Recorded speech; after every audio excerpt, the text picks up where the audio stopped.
All right, let's get back into it. Two big things at the weekend, of course. Let's start with the co-main event: Cyborg versus Amanda Nunes. I mean, wow, they're calling it a huge upset. I guess it was. Bantamweight champion versus featherweight champion. Cyborg, very, very intimidating. Amanda Nunes was good, but, you know, she's stepping up to face what they call the baddest woman on the planet. And, you know, when they squared up, when you saw them in the center of the octagon, they're similar height, but Amanda Nunes looked fucking thick, man. She looked way thicker than Cyborg. But not muscular. She just looked like, it was almost like a Daniel Cormier. It's like she looked like she just enjoyed not having to cut weight. She looked like a Mark Hunt thick. Yeah. You know what I mean? Where Cyborg was like Arnold Schwarzenegger thick, but she was Mark Hunt thick. She was Danny DeVito thick. There was more junk in the trunk. There was more flab on the ab. There was more cushion for the pushing. Cushion for the pushing. There was more. I don't know. There was more weight. There was more weight there, but holy shit, man. What a fight. So at the Fox Studios, we, hold on, who just texted me? Oh, I thought it was DC. At the Fox Studios, we have what's called the Avocado Room. That's where everybody sits and watches fights and hangs out, whatever. And we were in there. There was a lot of people in there, about 30 people watching the fights. And when that fight happened, 54 seconds of utter madness. Everybody was on their feet. It was wild. It was absolutely wild. Unfortunately, for my coach, my brother Jason Perillo, and of course for Cyborg, it wasn't there now. And commiserations for that. But, you know, just because Jeff Perillo is my brother and Cyborg is a teammate, you know, I can't not congratulate Amanda Nunes. It was exceptional. It was exciting. It was ferocious. It was beautiful to watch. It was the fiercest women's MMA fight I think we've ever seen. Both had big moments. It was back and forth. I mean, Nunes did, you know, dominate it for the most part. It was only 54 seconds long, but Cyborg landed a couple of good shots that looked like it might turn the tide. Nunes opened with a big low kick, then landed a nice 1-2.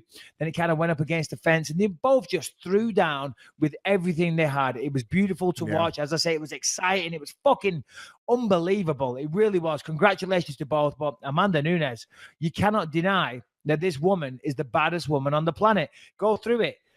Cyborg, Miesha Tate, Ronda Rousey, Valentina Shevchenko twice, and the list goes on and on. It was unbelievable, Lewis. Yeah, I mean, look, I got to tell you right now, part of me was being a troll and just picking against the obvious pick, which I do a lot. I pick because I'm like, yeah, everyone's gonna pick Cyborg. But I did truly see this. Everybody's gonna hit a wall eventually, and Amanda Nunes has looked fucking unbelievable lately. And not that Cyborg hasn't, but Cyborg hasn't really faced anybody like Amanda Nunes. And the same is true for Amanda Nunes with Cyborg. I just kind of thought it might be Amanda Nunes' moment, and it was amazing. It was a great fucking fight, high quality. Girls right now, there's certain women in MMA that are knocking motherfuckers out, and it's awesome to watch. This is why female MMA can compete with male mixed martial arts, and there's no other sport, basketball, there's no other sport you could watch where people will, granted, it's not, look, I think people like male MMA more in general, but in certain cases, you see this was as good as any fucking fight ever, period. Just got two unbelievable fighters, both with knockout power, standing there trying to take each other's heads off. Amanda Nunes won, and the story of the night wasn't even the knockout, in my opinion. The story of the night for me was the incredible post-fight celebration.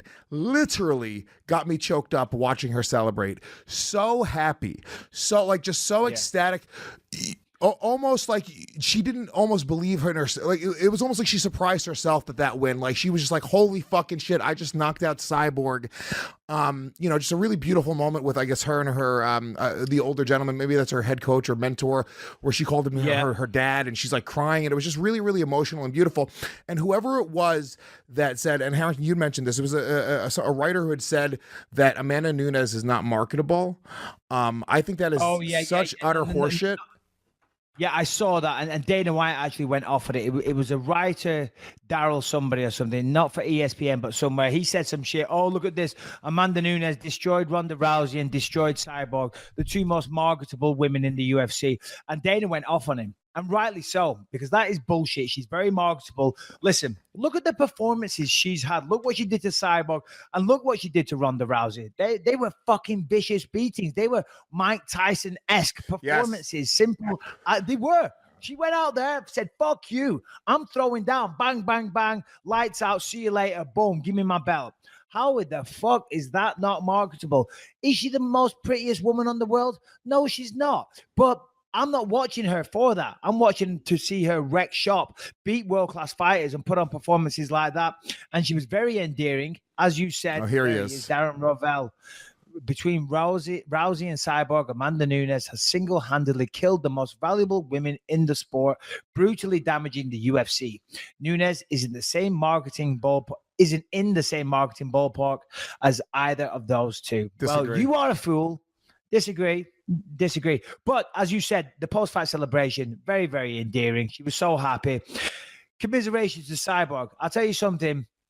I really respected Cyborg's attitude after the fight. You know, she really handled it well. She did. You know, she said, listen, yeah, I've lost before. She said, I never went out there and said I was unbeatable. Losses happen. And she's right. Losses do happen. I said this when I lost to GSP. Now, of course, when you say things like that, it's kind of the expected thing to say, but it is true. This is a sporting event. Two people enter the octagon. One is going to win, one's going to lose. All right, fair enough. Now and again, you get a draw. But generally, that is what happens. And just like in any sporting event, a game of football, right? One team's going to win, one team's going to lose. Again, occasionally there's a draw, but that's how it goes in professional sports and certainly in the fighting world. So, you know, no shame there. She took it well. She handled it like a loss. It was exciting as fuck. You know, and Cyborg will be back, but Amanda Nunes once again. Congrats. And also, in my opinion, probably the best thing in the world for the 145-pound division is to have that.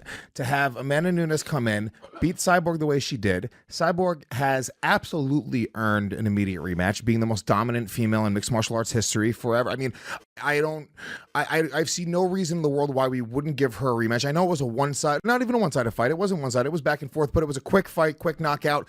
But I think you have an opportunity now with this rematch to really get a lot of people's eyes on the sport, because we have this amazing highlight knockout. We have this amazing story. Now we have real drama once again for the 145-pound division. It wasn't just Ronda Rousey that made that 145-pound division. She needed to have somebody like Miesha Tate. She needed to have a real opponent there, or a real person there. And this is the reason why we saw Demetrius Johnson never really take away with the fans. It had nothing to do with anything else except the fact that he never really had that rival or that opponent. Good. But the problem though is, Lewis, I agree with what you're saying in essence, but I do disagree with when you said it's the best thing for the 145 division. You could be right. But I do wonder if this is actually going to be damaging, because Cyborg, I mean, Dana said he doesn't see the need to do a rematch.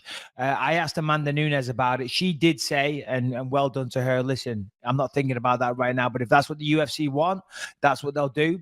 But Dana did say, I don't see the need to do an immediate rematch. Now, what is Nunes going to do? Because we know traditionally throughout history has shown us that champs, double champs get stripped. Conor got stripped to the 145. DC got stripped of, well, he didn't get stripped. He relinquished it. Same thing, but smart move by him. You know, so what's going to happen to Nunes? You can't fire me. I quit. Yeah, well, no, he did right though, because the history books show that he was stripped, where relinquishing is his own choice. So that was a smart little last-minute play by him. But what is Nunes going to do? He's going to fight at 135 or 45, because we've seen it's hard to do that. Now, the thing is as well, what's Cyborg going to do? Because she already had problems finding opponents. But the allure, the little carrot that was being dangled for fighting Cyborg was, if you beat her, you'll be the featherweight champion of the world. Now, why the fuck if you're a woman that isn't going to match up with Cyborg, you're like, fuck that. I'm not fighting Cyborg for what? So I can get my face smashed in on a co-main event for 3 rounds? You know what I mean? Yeah. So it's going to be difficult to find Cyborg matchups, and it's going to be difficult for Nunes to have that true, to fulfill what she should do with those 2 belts, because history has shown doing that is difficult. And what do you think she's going to do? If I were her, I would probably relinquish the 145-pound title and keep the 135-pound title and just be the queen of that division. But in that sense, if she does that, once again, we create a paper champion at 145 or 35. That's an interesting point, because if they do take away that belt, and that's not an Amanda Nunes problem, that is a UFC policy problem. I've said this a million times. Ad nauseum, we've talked about this many times on the show. Sorry, go ahead. Well, yeah, I mean, this is very stupid. Okay, DC, Connor, all of them, they should be able to hold two, as long as they're defending that title within a year. They should be able to hold two titles. If guys can fight 2 or 3, 4 times a year, sometimes, why wouldn't you give them the opportunity to have both belts? Being a double champion, you're defending the 2 different titles. I think that you're creating more marketability and more of a brand in each one of your fighters if you allow them to do that, and you're not taking away the value of those divisions, because we have half the divisions now. In recent memory, I can go, oh cool, that guy never actually won the title from the champion, and that's a lot of different divisions right now in the UFC, and I don't like that. It seems like there's no logical reason why they don't allow people to hold 2 belts. Have you ever heard any reason why they don't allow it? No, I haven't. But let's not dwell on that too long, because as you say, you are right. You're right in what you say. I don't disagree with what you're saying, but we have gone on about it a few times.